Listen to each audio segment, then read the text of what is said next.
ওই যে পশ্চিম পাশের ভার যেটা আছে আপনার হেডার লেভেল আর এটা করতে হইব খালের কানি রেঞ্জে এটা পশ্চিম পাশের এটা মতন করলে সুন্দর মাটি দেন যাইব আর কোনো সমস্যা নাই ইন্দা ফাল্ডিং করে দিলে সুন্দর হয়ে যাব। আর হুনসি দি মানে ওই কোনা দিয়া ওই পশ্চিম পাশে আর ওই পাশে মাটি বলে আরো দেওয়ান লাগবো। হিন্দা তো না দিলেও চলে আল্লাহ আপনি কইতারে নারী দেওয়ান লাগবো না না লাগবো হিন্দা দিলে আরো কত ঝামেলা আবার কাগজ দেন লাগবে ইয়ে করান লাগবো এ আরে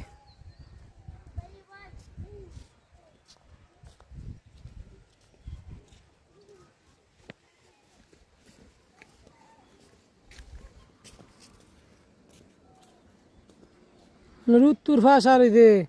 পশ্চিম পাশ ঠিকই তো আছে সমস্যা হয়েছে এই পাশে ফুক পাশে